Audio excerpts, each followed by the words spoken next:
আসসালামু আলাইকুম বন্ধুরা, আপনারা সবাই কেমন আছেন? আমি ভালো আছি। আজকে চলে আসলাম নতুন আরেকটি ব্লগ নিয়ে।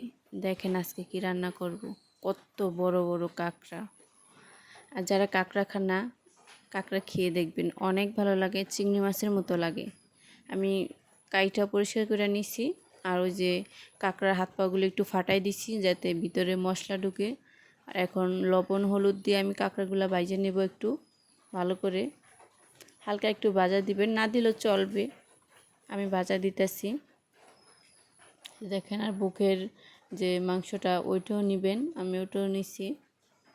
অনেক বড় ছিল কাঁকড়াগুলি, আপনাদের ভাইয়া কিনে আনছিল, দেশে পাওয়া যায় না, ঢাকার থেকে আনছিল। আর এইখানে দেখেন আমি বাটা পেঁয়াজ, কুচানো পেঁয়াজ দুটোই দিছি। আর আমি এই রান্নাটায় সব কিছু মরিচটা বাইটা দিব, আদা রসুন বাটা এখন দিয়ে দিলাম। দেখেন, আর এখন দেখেন মরিচ বাড়ছিলাম, সে পাড়া ধোয়ার পানিটা রাখছিলাম ফালাইনি, সে পানিটা দিয়ে দিলাম। আমি মরিচ বাইটা দিব এই কাঁকড়া বুনায়, অনেক ভালো লাগে। এইভাবে আপনারা একবার রান্না করে খেয়ে দেখবেন। এখন লবণ দিয়ে দিব আর হলুদ দিয়ে দিলাম, লবণ হলুদ দুইটাই দিয়ে দিলাম, মরিচও দিয়ে দিব।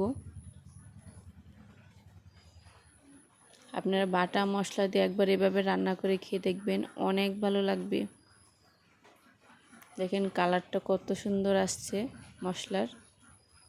আমার ভিডিওগুলি যদি ভালো লাগে তাহলে প্লিজ সাবস্ক্রাইব করবেন, লাইক করবেন, কমেন্টস করবেন, শেয়ার করবেন।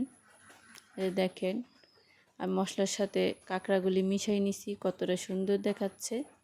এই যে দেখেন, আমি একটু জল দিব, দিয়ে আবার একটু জাল করব, কষাইয়া এটা বুনা বুনা করব। যে দেখেন মশলাটা অনেকক্ষণ কষাইছি আমি। দেখেন কতটা সুন্দর লাগে, ইচ্ছে করতেছে যে এখনই খেয়ে ফেলাই।